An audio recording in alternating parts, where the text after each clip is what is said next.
जो भी सेना में जांच घुसा रहा है, कोई भी हो, चाहे बीजेपी का हो, चाहे सपा का हो, चाहे किसी भी पार्टी का हो, उसके साथ कोई भी क्षमा करने वाली बात नहीं। सवाल है और है सर आप लोगों से कि जो देश में राजनेता हैं, चाहे वो किसी पार्टी के राजनेता हो, कभी सेना पे कुछ बयान दे देते हैं, कभी सेना पे कुछ बयान देते हैं।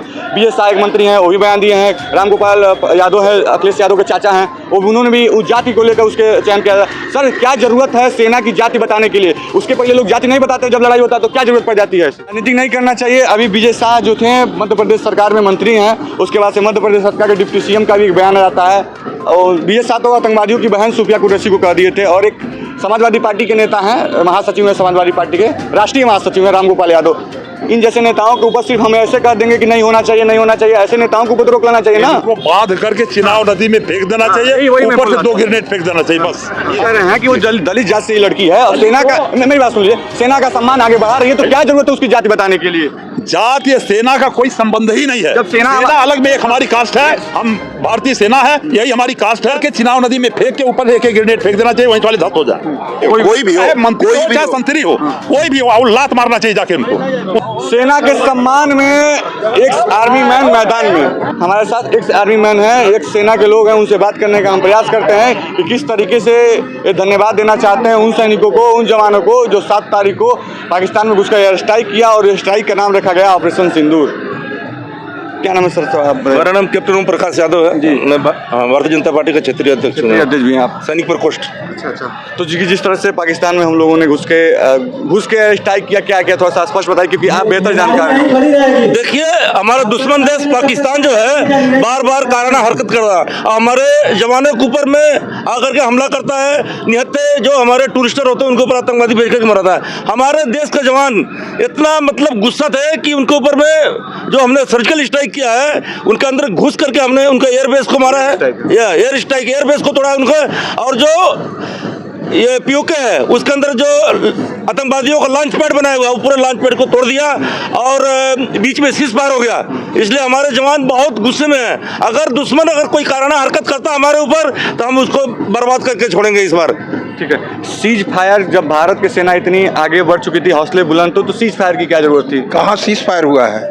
अभी तो लड़ाई चालू है। अमेरिका तो ऐलान किया है। अमेरिका कहने से क्या होता है? अमेरिका थोड़े लड़ाई लड़ रहा है, वही तो है, माना नहीं। अभी देखिए जो कह रहे हैं दुनिया में कि कब्जा कर लेना चाहिए। अरे हमारी हिंदुस्तान भी कब्जा करने की कोई इच्छा नहीं जाहिर की है, सिर्फ तो उग्रवादियों के ऊपर लड़ रही थी।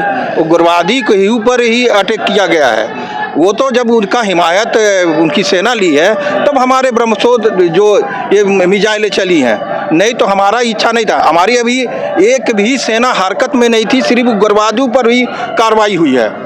जिस तरह से देखा जा रहा है कि आप ये बताए हैं कि हमारी लड़ाई आतंकवाद के खिलाफ है, लेकिन पाकिस्तान इस तरह की हरकतें हमेशा से करता आया है, हमेशा करता रहता है। ज़्यादा साल बीतता नहीं है, अभी पहलगाम हुआ, फिर उससे पुलवामा अटैक हुआ था, तो क्यों इस बार मौका था पूरा खत्म कर दिया जाता?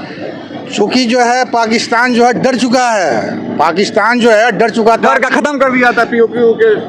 POK खत्म नहीं किया था। पाकिस्तान का मतलब था कि जो उग्रवाद को फैलाना, तो फैला रहा उग्रवाद को, आएगा ही तो फैलाई। तो इसीलिए तो क्या है, जो हमारी आर्मी है, जो हमारी फौज है, जो है आतंकवादियों को कर मार रही है, न कि क्या नस्लियों को मार रही है। जिस दिन जो है हमारी आर्मी जो है पाकिस्तान पर अटैक करेगी, पाकिस्तान का नामो निशान मिट जाएगा, पाकिस्तान बच नहीं सकता है। अभी तो क्या है कि ट्रेलर था ये, अभी कहाँ खेल हुआ है, खेल अब होगा।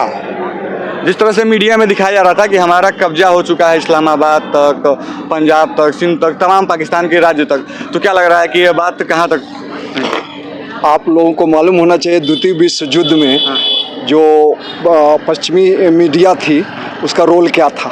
तो ये जो वारफेयर होता है, ये वारफेयर जो होता, युद्ध होता है, ये कई एंगल से होता है। सबसे पहले तो मैं ये बता दूं, सबसे बड़ा जो हथियार होता है किसी भी सेना या देश का, तो उसका हौसला होता है।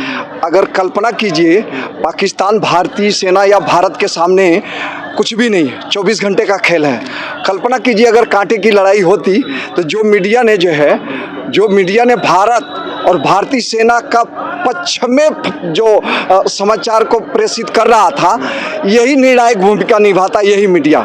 जिस मीडिया को लोग इस रूप में पेश कर रहे हैं कि मीडिया ने बोला इस्लामाबाद में कब्जा हो गया, अगर कहीं देश का माहौल तो भी तो अगर जो है लड़ाई दोनों देश कांटे, मिसाल के तौर पे मान लीजिए चाइना के साथ लड़ाई चल रही है, तो मीडिया की भूमिका यही होनी चाहिए जो अभी थी, जो कि 12 घंटे में। इसमें क्या होता है कि प्रत्येक नागरिक किसी देश का जो है वो विद्वान नहीं है, जागरूक नहीं है, तो सेना जो है अभी भी जो युद्ध चला था तो उनकी जो है एयरफोर्स के जो सैनिक थे और जो ग्राउंड के जो सैनिक थे, जो वो थल सेना के, वो सब हथियार डाल चुके थे। ये हम सबको बड़े अच्छी तरह से पता था, उनके जवान और उनके जो है 90% अधिकारी हथियार डाल चुके थे, जिसका परिणाम ये हुआ कि वो जो है वहाँ के जो लीडरशिप था उन्होंने पूरी दुनिया में गुहार लगाया कि जल्दी से इसको युद्ध विराम किया जाए। तो युद्ध विराम हमारे लिए इसलिए जरूरी था कि हमको कहीं यूक्रेन की तरह, यूक्रेन के साथ पूरी दुनिया खड़ी हो गई, तो अगर हम पूरी दुनिया की बात नहीं सुनेंगे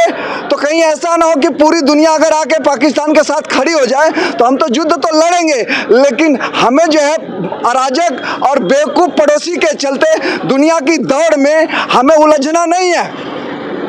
ठीक है, ये दुनिया के दौर में उलझना नहीं, क्योंकि पाकिस्तान हम नहीं कहेंगे, पाकिस्तान जो है वो कि उसके पास कुछ खोने को नहीं है और भारत हमेशा आगे बढ़ता रहा है, जैसा इन लोगों का कहना है। एक सवाल है और है सर आप लोगों से कि जो देश में राजनेता हैं, चाहे वो किसी पार्टी के राजनेता हों, कभी सेना पे कुछ बयान दे देते हैं, कभी सेना पे कुछ बयान देते हैं। BS शाह एक मंत्री हैं, वो भी बयान दिए हैं। रामगोपाल यादव है, अखिलेश यादव के चाचा हैं, वो उन्होंने भी उस जाति को लेकर उसके चयन किया। सर क्या ज़रूरत है सेना की जाति बताने के लिए? उसके पहले लोग जाति नहीं बताते, जब लड़ाई होता है तो क्या जरूरत पड़ जाती है ऐसे? देखिए, कुछ नेता जो है मानसिक रूप से बीमार हो गए हैं और सेना के ऊपर में गलत बयानबाजी कर रहे हैं। इस तरह से नहीं करना चाहिए। सेना को जो काम करना है, सेना अपना काम कर रही है। इन लोगों को देखने की जरूरत, इनको बोलने की जरूरत नहीं है। हम बिल्कुल तैयार हैं, हमारे को हुक्म मिलना चाहिए, जैसा हम हुक्म मिलेगा हम दुश्मन के ऊपर अटैक करेंगे। ठीक है, जो सेना के ऊपर ऐसे बयानबाजी देते हैं उनके लिए आप क्या कहना चाह रहे हैं? उनके लिए ऐसी मानसिक प्रवृत्ति है, उनको ये त्याग देना चाहिए। सेना के ऊपर किसी प्रकार का ब्लेम नहीं करना नहीं चाहिए, क्लेम नहीं करना चाहिए। सेना भारतीय सेना नंबर 1 की है और यह सेना ऐसी जुझारू है कि किसी भी दुश्मन का जवाब देने में हमेशा सक्षम रही हो, चाहे 1962 रहा, चाहे 1965 का वार रहा, चाहे 1971 का वार रहा है, या तो कारगिल का आपने देखा, उसको सर भारतीय सेना ने खदेड़ दिया। अब ये कायराना हरकत पाकिस्तान के द्वारा करवाया गया है, इसको असहनीय था। इसलिए सरकार ने अपन समझ में आया कि नहीं, इसको निपटाना जरूरी है, तो सेना को आदेश दिया और सेना ने इनके जितने भी इनके आतंकवादियों के ठिकाने थे उनको ध्वस्त कर दिया। पाकिस्तान की कमर टूट गई है और बिलखलाता हुआ ऐसा है, तो सेना नंबर 1 है। सेना पर किसी राजनेता को उंगली नहीं उठानी, सेना का हमेशा सम्मान करना चाहिए। राजनीति वोट बैंक के लिए ये सब नहीं करना चाहिए, इससे दूर रहना चाहिए। ठीक है, राजनीति नहीं करना चाहिए। अभी विजय शाह जो थे मध्य प्रदेश सरकार में मंत्री हैं, उसके बाद से मध्य प्रदेश सरकार के डिप्टी CM का भी एक बयान आता है और विजय शाह तो आतंकवादियों की बहन सूफिया कुरैशी को कह दिए थे। और एक समाजवादी पार्टी के नेता हैं, महासचिव हैं समाजवादी पार्टी के, राष्ट्रीय महासचिव हैं रामगोपाल यादव। इन जैसे नेताओं के ऊपर सिर्फ हम ऐसे कह देंगे कि नहीं होना चाहिए, नहीं होना चाहिए, ऐसे नेताओं को ऊपर तो रोक लेना चाहिए ना। इनको बांध करके चिनाव नदी में फेंक देना चाहिए, ऊपर से 2 ग्रेनेड फेंक देना चाहिए बस। अब रामगोपाल यादव कहने को प्रोफेसर लिखते हैं, लेकिन योग्यता पे मुझको डाउट है उनके। वो नाम नहीं बोल पा रहे हैं जिनका बोलना चाहिए, और इन्हें पता नहीं ये जातिवाद और इसके विद्वेष में इतने फंस जाते हैं। ये पता नहीं पूरा विश्व हमारी भारतीय सेना का लोहा मान चुका है। हम कह रहे हैं कि वो दलित जात से ही लड़की है और सेना का, मेरी बात सुन लीजिए, सेना का सम्मान आगे बढ़ा रही है, तो क्या जरूरत है उसकी जाति बताने के लिए?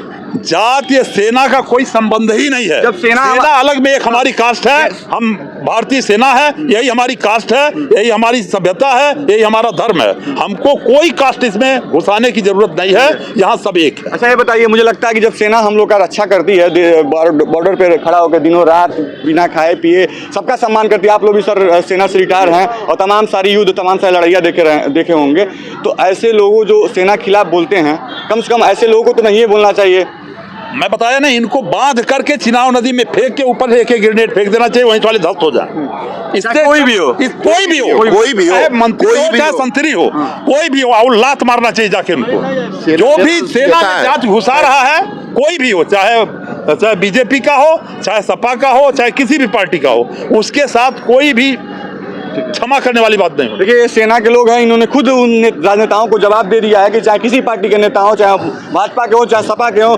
जो भी जाति सूचक या फिर जो भी आतंकवादियों के साथ इस देश के सेनाओं को जोड़ने का काम करेगा, उसके ऊपर ग्रेनेड फेंक कर नदी में फेंक कर ग्रेनेड फेंक देना चाहिए। बाकी आप इस वीडियो पे क्या रहा है कमेंट सेक्शन में जरूर बताइएगा। जी भारत की रिपोर्ट, धन्यवाद।